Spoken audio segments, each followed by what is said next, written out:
Assalamualaikum warahmatullahi wabarakatuh. Bismillahirrahmanirrahim.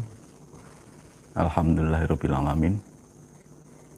Assalatu wassalamu ala asyrofil mursalin wa ala alihi washabihi ajma'in. Amma ba'du. Bapak Ibu yang dicintai dan dirahmati Allah, seperti biasanya, mari kita senantiasa bersyukur pada Allah dalam keadaan apapun. Baik itu keadaan yang mendukung kita, yang kita harapkan, yang menyenangkan kita, maupun keadaan yang tidak kita inginkan, keadaan yang tidak kita senangi, keadaan yang bagaimanapun kita harus selalu bersyukur karena Allah. Selawat serta salam semoga tetap dilimpahkan pada junjungan kita, baginda Rasulullah Shallallahu Alaihi Wasallam, yang kita jadikan suri teladan terbaik dalam hidup ini menuju kebahagiaan dunia dan akhirah. Bapak Ibu, hari ini adalah hari yang terakhir untuk Ramadan kali ini ya. Jadi program ngobrol ba'da subuh ini terakhir untuk Ramadan ini. Semoga di tahun depan kita bisa jumpa kembali dalam program yang sama, ngobrol ba'da subuh. Insya Allah tahun depan akan lebih baik dari sekarang, secara teknis, secara materi lebih dalam lagi. Karena mau tidak mau kita harus bisa mencapai kemajuan, terutama dalam kualitas hidup kita. Tak lupa juga kami doakan untuk sukarelawan tenaga medis yang secara ikhlas berjuang untuk menghentikan, untuk membantu menyembuhkan, merawat semua yang berkaitan dengan virus corona atau COVID-19. Semoga beliau-beliau yang berjuang untuk kehidupan kita, untuk kehidupan lebih baik, untuk kesehatan kita, itu selalu mendapat lindungan dari Allah Subhanahu wa Ta'ala, diberi keselamatan dan dibimbing menuju jalan yang baik, yaitu jalan yang takwa. Juga tak lupa, ini mumpung nggak lupa ya, pada kesempatan kali ini secara tulus, secara ikhlas, kami mewakili Padepokan Patra Surakarta di bawah Yayasan Solo Spirit Islam mengucapkan selamat Hari Raya Idul Fitri. Kami mohon maaf lahir dan batin atas semua tindak tanduk kami selama bergaul dengan Bapak Ibu semua, baik yang telah ketemu secara langsung maupun yang masih ketemu secara online melalui YouTube dan media sosial yang lain. Semoga kita semua diberi pengampunan, diberi maaf oleh Allah Subhanahu wa Ta'ala. Materi kali ini erat hubungannya dengan Idul Fitri yang insya Allah jatuh pada besok ya, hari Minggu 1 Syawalnya.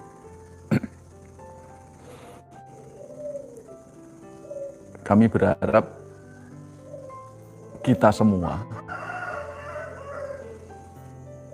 bisa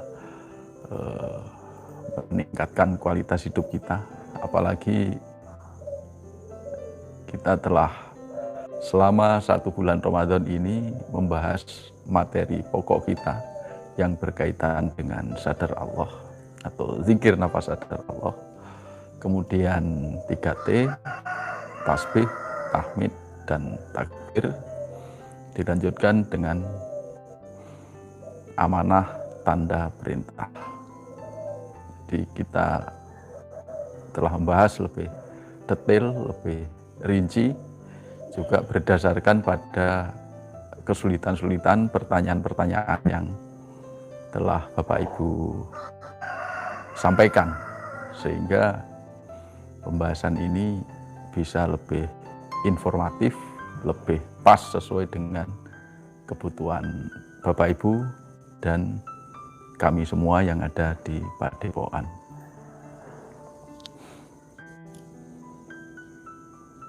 Bapak Ibu yang dicintai dan dirahmati Allah, pada puasa kali ini yang telah didukung oleh materi-materi pokok tadi, itu hendaknya bisa meningkatkan kualitas hidup kita. Ya. Tentunya kita bisa merasakan bagaimana kualitas puasa saya selama 1 bulan ini. Ya. Ada kenaikan atau tetap saja atau justru tambah turun. Nah, kalau saya merasakan bahwa puasa kali ini sangat berkualitas, ya. Alhamdulillah Allah telah memberikan satu situasi yang betul-betul mendorong kita untuk menjalankan puasa secara khusyuk dan bisa melaksanakan itikaf dengan lebih baik, sehingga tentunya ada perubahan, ya, perubahan dari sikap hidup kita, perubahan perilaku kita, baik secara zahir maupun secara batin. Nah, perubahan inilah yang nanti akan kita teruskan. Jadi tidak hanya berhenti pada saat puasa saja, tapi kita teruskan sampai seterusnya, sampai nanti ketemu Ramadan. Pada Ramadan berikutnya, itu kualitas kita akan bisa lebih meningkat lagi, begitu seterusnya. Keimanan kita, ketauhidan kita, ya. Iman, Islam, ihsan kita, itu akan menjadi lebih berkualitas, lebih baik, sehingga di akhir hidup kita itu kita diberi husnul khotimah oleh Allah Subhanahu wa Ta'ala. Dengan sadar Allah ini tentunya kita menyadari bahwa semua yang kita lakukan, semua perubahan yang ada pada diri kita itu sudah menjadi kehendak Allah. Oleh karena itu rasa syukur itu harus kita kita istiqomahkan, ya, kita istiqomahkan. Tentunya sebelum bisa bersyukur secara istiqomah, ya, kita harus berlatih dulu T1 itu. Subhanallah, subhanallah, subhanallah, subhanallah. Karena problem apapun yang kita hadapi, ya, itu kuncinya ada di 2, ya, zikir nafas kita istiqomahkan, kemudian T1.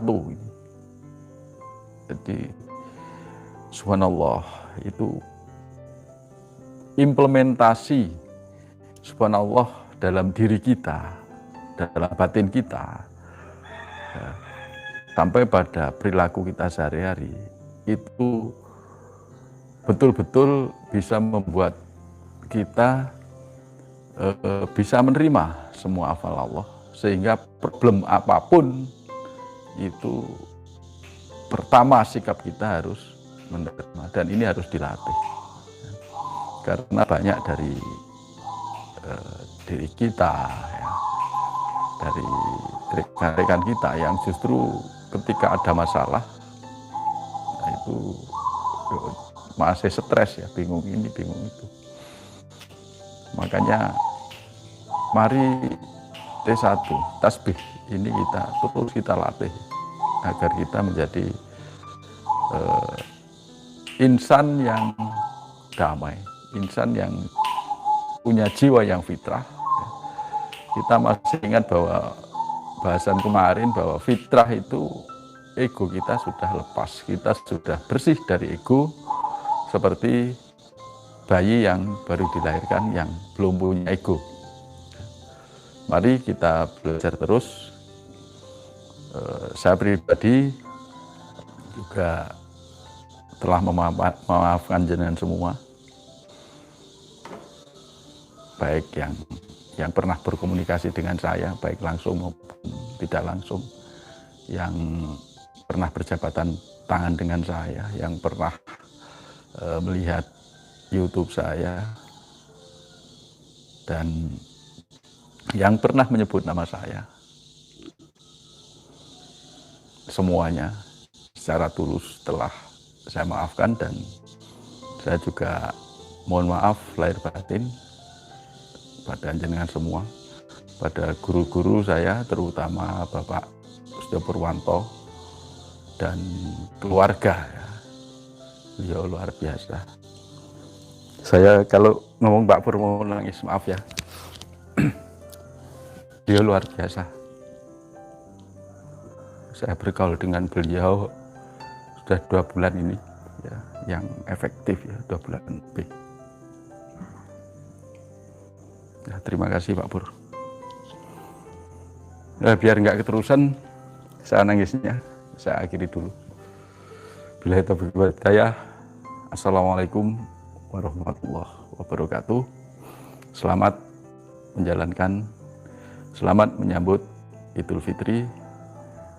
Selamat berbahagia besok 1 Syawal, dan selamat berbahagia damai seterusnya. Saya tutup lagi. Assalamualaikum warahmatullahi wabarakatuh.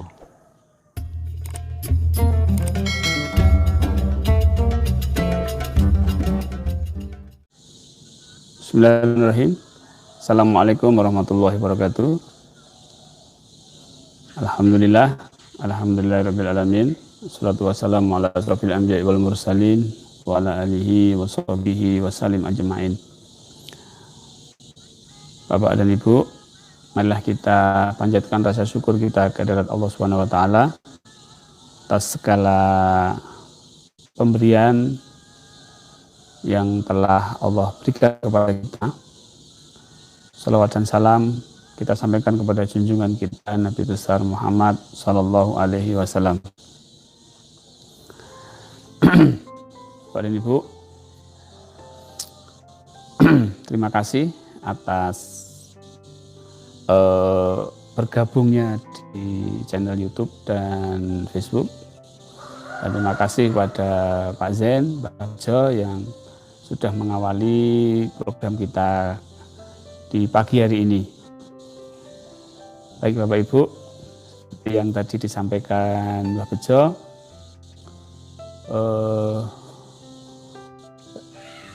silaturahmi kita tidak akan terhenti karena sudah tidak ada siaran lagi besok pagi. Insya Allah malam Jumat nanti tetap masih. Kalau biasanya malam Jumat Ramadan ini Mbak Bejo. Karena energi saya fokuskan di pagi hari. Jadi saya minta Pak Zen untuk mengisi malam Jumatan. Ya, mudah-mudahan kita berdoa bersama-sama pandemi atau wabah corona di Nusantara, di bumi ini bisa cepat berakhir sehingga Padepokan bisa ramai kembali, Padepokan bisa lebih dikunjungi banyak kawan-kawan, ya. Bisa belajar langsung dengan Pak Zen dengan saya, dengan Pak Poyo, dengan kawan-kawan yang lain. Ya, dari chattingan masuk, saya jawab Waalaikumsalam warahmatullahi wabarakatuh untuk semuanya. Dan tadi sudah disampaikan Pak Zen, kami pun dari Padepokan Patrap di bawah Yayasan Solo Spirit Islam sebagai penyelenggara acara ngobrol selepas subuh, mohon maaf dan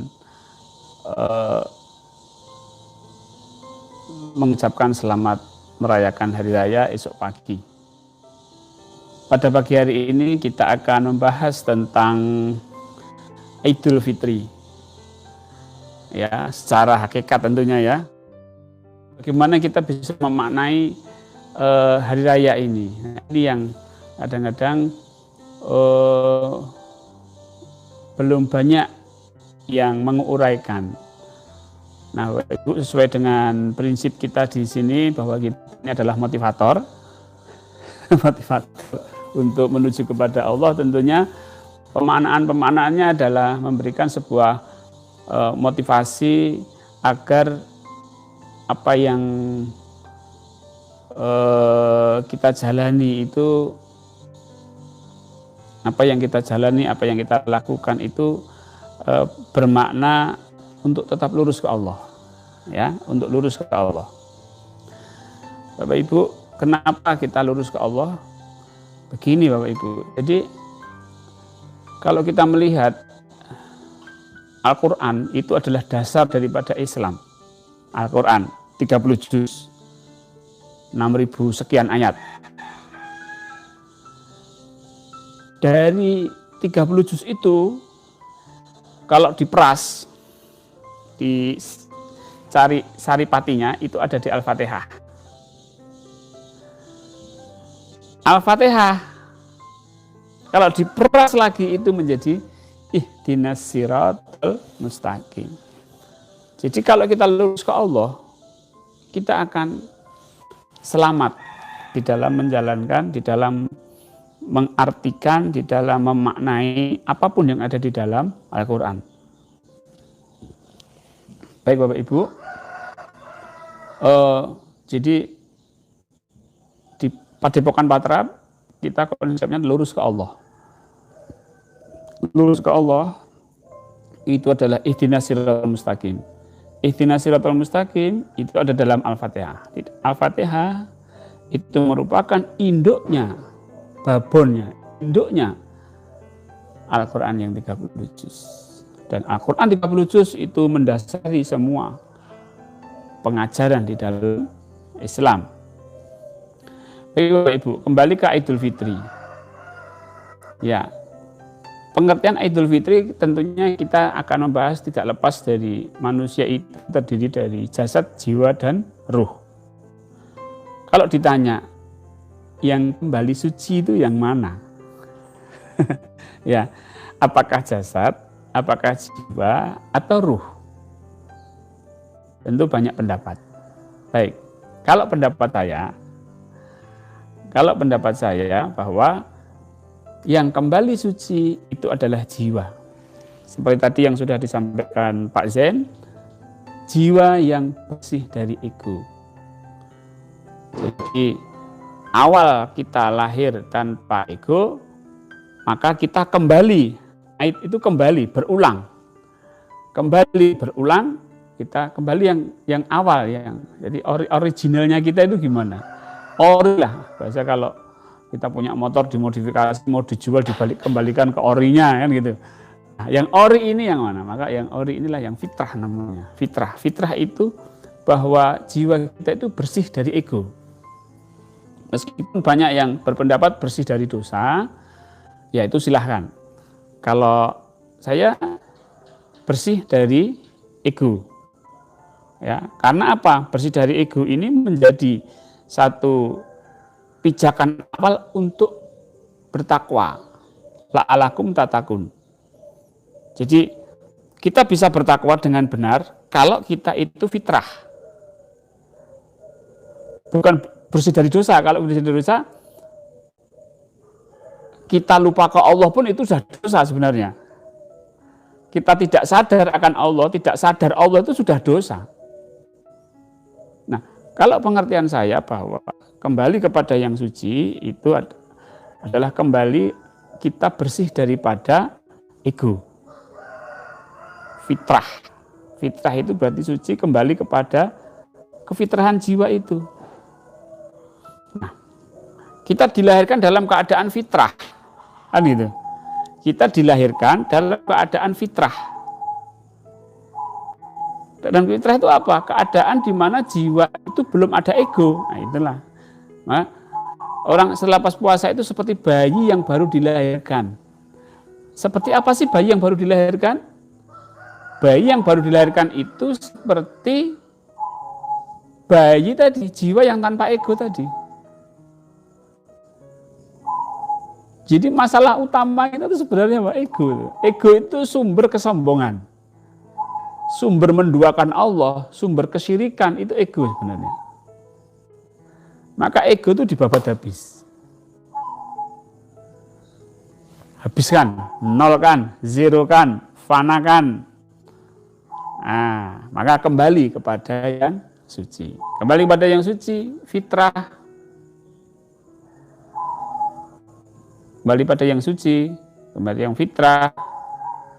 Kemudian ini menjadi modal untuk bertakwa. Bapak Ibu, bahwa agama yang diturunkan Allah itulah agama fitrah. Jadi agama Islam ini diturunkan melalui Rasulullah, itu adalah agama fitrah. Asalnya kita itu adalah fitrah. Sehingga kalau agama fitrah dengan diri ini yang fitrah dan ini bertemu, maka klop. Sesuai. Kalau agama itu dijalankan dengan kefitrahan, maka itulah takwa. Tapi kalau agama dijalankan dengan tidak fitrah, maka muncullah yang namanya ketidakikhlasan. Kenapa tidak ikhlas? Karena masih ada ego.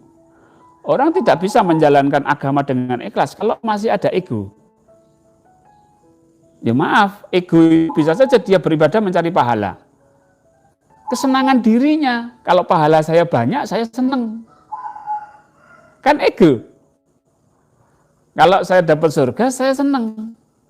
Kan ego. Coba dihilangkan.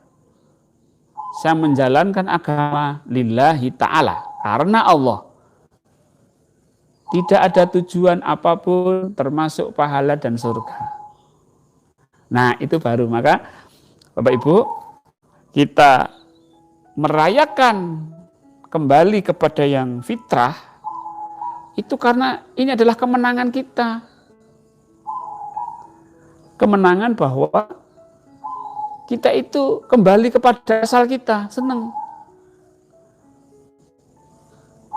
Orang mudik kan senang ya. Bapak Ibu bekerja di tempat yang jauh, kemudian di hari raya mudik itu balik kampung, pulang ke kampung, kan senang. Jadi kalau kita kembali kepada aslinya kita, yang rumahnya desa kembali ke desa, yang rumahnya kampung kembali ke kampung, itu senang. Senang, rasanya senang. Ya, sekarang aja nggak bisa pulang kampung. Pak Zen kemarin ceritanya saya nggak bisa pulang, Pak. Ya udah di sini aja, Pak. Kalau saya pulang kampung nanti malah dikarantina 14 hari. Ya kalau sampai sana, kalau di tengah perjalanan sudah disuruh turun, kan repot. Baik, kalau nggak bisa pulang kampung rasanya nggak bahagia. Tapi kalau sudah pulang kampung, wah rasanya senang. Kita kembali kalau kita masih punya orang tua, kita bisa kembali ke orang tua, kita bisa bercengkrama dengan orang tua kita, rasanya bahagia gitu, senang gitu. Seperti kembali kita ke masa kanak-kanak kita yang penuh bahagia bersama orang tua kita gitu. Nah itulah Idul Fitri itu kenapa kita rayakan. Jadi berulangnya itu ya kembali. Nah itu Bapak Ibu. Jadi kalau kita ditanya gitu ya, Idul Fitri itu apa sih yang dirayakan? Ayo, Idul Fitri itu apa sih yang dirayakan? Apakah kita merayakan bisa makan-makan karena sudah terbebas dari puasa? Bukan, tentu bukan. Apakah kita sudah puasa 30 hari khatam gitu ya? Wah, kita terus senang-senang. Wah, aku sudah puasa 30 hari, aku sudah khatam Al-Quran 2 kali. Wah, luar biasa itu. Ya udah. Mesti bukan begitu kan? Yang kita rayakan adalah karena keberhasilan kita kembali kepada yang suci, yaitu jiwa yang bersih dari ego. Nah, ini Bapak Ibu. Kembali kepada yang fitrah. Kita rayakan. Sehingga perayaan kita itu ya perayaan kebahagiaan kita itu ya kebahagiaan yang kembali kepada yang suci tadi. Karena ini modal dasar untuk menuju la'alakum tatakun. Ya. Baik. Ya. Ada 2 hari raya kita ya, Idul Fitri dan Idul Adha. Itulah hari raya kita menemukan sebuah kemenangan-kemenangan jiwa di dalam mengalahkan hawa nafsu. Kalau Idul Adha, kita bisa mengalahkan kepemilikan kita, rasa kepemilikan kita. Kan juga melepas ego juga kan itu kan. Ketika kita menyembelih kambing, menyembelih sapi, kita korban, kita bisa mengalahkan kepemilikan. Ini adalah hartaku, saya korbankan. Berarti kan mengalahkan. Sama dengan puasa. Saya sudah mengalahkan ego saya. Idul Adha juga begitu, saya sudah berhasil mengalahkan ego saya. Nah, mengalahkan ego inilah yang dirayakan Bapak Ibu. Mengalahkan ego ini yang kita rayakan, ayo kita rayakan. Meskipun di dalam sejarah itu ada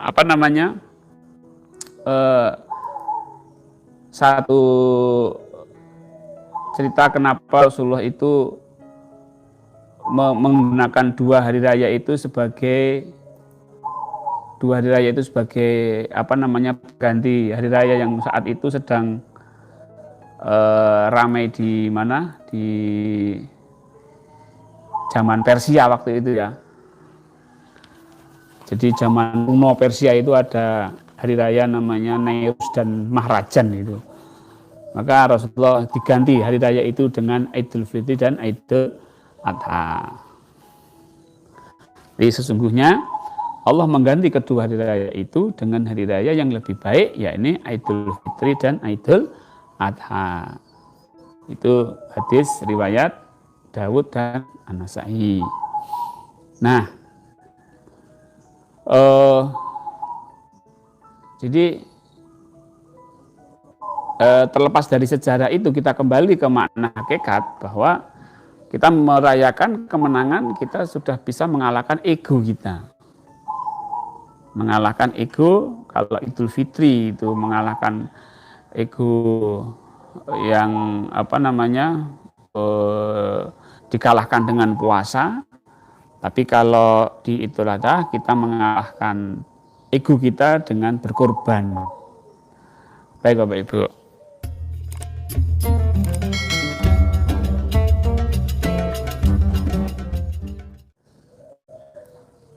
Pak Ahmad El-Banjari, ya Pak, tersingkirnya iblis karena ego seperti itu kan dalam surah Al-Baqarah. Ya. Itu. Ego itu menjadi kendaraan daripada setan iblis untuk bisa menggoda. Kalau egonya sudah nggak ada, iblis nggak punya kendaraan lagi untuk bisa menggoda kita. Maka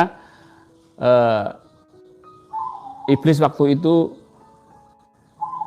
minta lisensi sama Allah. Dia minta lisensi ke Allah. Ya Allah, dengan keagunganmu, izinkan hamba untuk menggoda keturunannya Nabi Adam. Oh silahkan. Tapi kamu tidak akan bisa menggoda orang-orang yang aku ikhlaskan. Ya, orang yang mukhlasin. Mukhlasin itu orang yang dibuat ikhlas sama Allah. Itu akan nggak bisa kamu goda. Nah, orang yang ikhlas ini adalah orang yang terbebas daripada ego. Maka tadi kita ibadah karena surga, itu pasti masih ada ego. Berarti masih berpotensi digoda oleh setan. Karena masih ada ego. Jangan memotivasi jamaah itu dengan pahala. Motivasilah jamaah untuk beribadah yang ikhlas karena Allah. Nanti Allah akan beri. Jangan pemberian Allah itu diletakkan di depan, Allahnya di belakang. Nanti ini jadi tujuan, Allahnya nggak jadi tujuan. Yang dicari bukan Allahnya, tapi pahalanya. Ini kan kesalahan. Kasihan dong jamaah kalau begitu. Orang sholat duha, rezekinya di awal, Allahnya di belakang. Orang sholat duha kenapa? Biar rezeki lancar. Nah, kasihan jamaah kalau begitu, kasihan umat. Kalau setiap ceramah yang dipamerkan adalah pahala.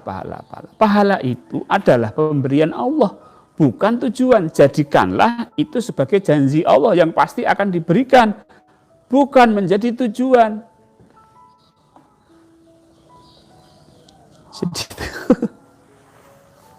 Wah ya nanti orang nggak suka dengan sholat. Nah, daripada sholat tapi sampai selamanya salah terus gimana coba? Kalau nggak dibetulkan. Dakwah dari dulu sampai sekarang, dari kecil sampai tua, itu pahala terus. Bagaimana mau ikhlas? Mau belajar ikhlas? Kan gitu Bapak Ibu. Ini kaitannya dengan Idul Fitri ya. Jadi kalau kita sudah fitri, kita sudah Idul Fitri, itu sudah tidak ada pahala lagi sudah. Allah dah. Kita nggak ngurusi pahala, biar Allah yang beri. Saya menjalankan perintahnya aja karena Allah, karena Engkau ya Allah. Itu kalau fitrah, tapi kalau belum fitrah, ya sudah. Puasa Syawal masih mengharapkan pahala. Lah kemana fitrahnya? Kan jadi pertanyaan. Kemarin dirayakan kok sekarang kembali tidak fitrah lagi. Nah, ini Bapak Ibu seperti gini itu ya jarang disampaikan di pengajian-pengajian. Karena ramainya masjid, ramainya pengajian itu kenapa? Karena pahala coba. Tadarusan karena pahala. Mendengarkan pengajian karena pahala. Bukan karena Allah.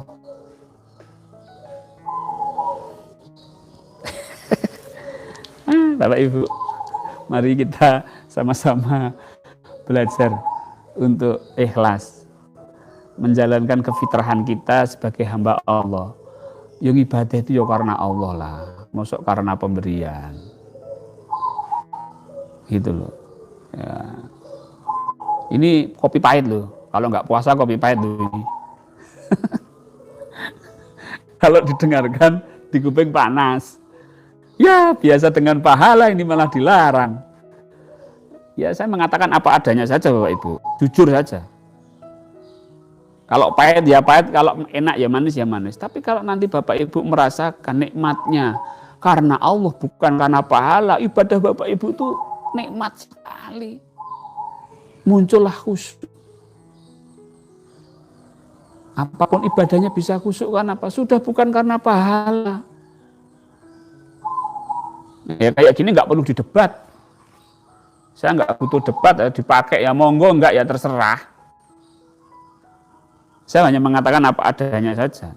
Cuma ini berbeda dengan ustadz-ustadz, berbeda dengan pendapat para mereka yang ceramah sedikit-sedikit pahala, sedikit-sedikit pahala. Ya kan untuk biar orang semangat. Orang semangat itu ya harus tergradasi begitu loh. Maksudnya bahwa hari ini pakai pahala, besok harus karena Allah gitu loh. Setiap ceramah pahala, setiap ceramah pahala. Ya fadilah amal ini, fadilah amal sampai ada kitabnya Fadhail Amal. Fadilah amal itu tahu enggak apa-apa, tapi konsepkan bahwa itu adalah pemberian Allah, bukan tujuan kita beribadah. Pak Wahid, apakah sama maknanya dengan mencari ridha Allah? Iya. Sekarang pertanyaan saya, Allah dan ridha Allah itu sama apa tidak? Ayo, Pak Wahid, ridha Allah dan Allah itu sama apa tidak? Wah, tipis ya. Ya, namanya tauhid itu tipis-tipis ya, harus dikikis. Nah, monggo itu saya kembalikan. Ayo. Kalau saya ya Allah sudah. Ya, saya ya Allah. Saya tidak mencari ridha Allah, saya mencari Allahnya. Gitu. Kalau saya mencari Allah pasti Allah ridha, betul nggak? Tapi kalau saya mencari ridha Allah belum tentu ketemu Allah. Gitu Pak Wahid. Alhamdulillah, matur nuwun. Salam Pak, beramal berhalap kelancaran rezeki bagaimana? Nah itu masih ego itu. Beramal karena rezeki itu. Kenapa baca sholawat? Ayo, biar rezekinya lancar. Sudah.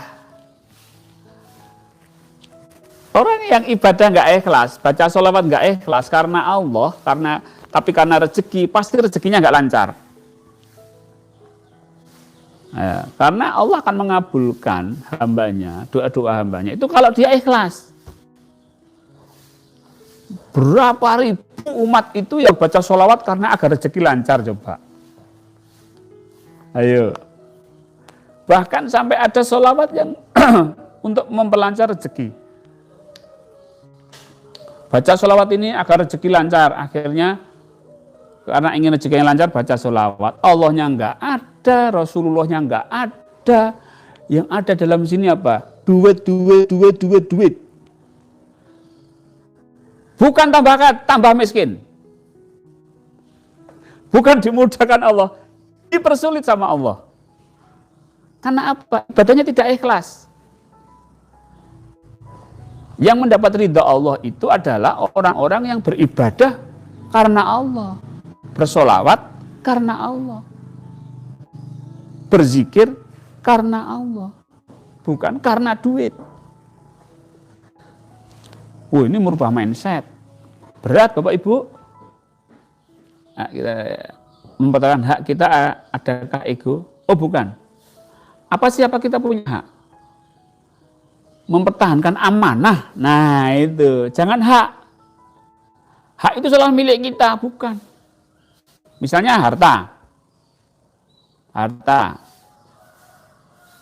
Harta itu amanah, bukan hak. Misalnya harta kita dipinjam orang. Amanah saya adalah untuk mengingatkan orang yang pinjam itu untuk mengembalikan itu. Karena saya ada amanah dari uang saya tadi yang dipinjam kawan.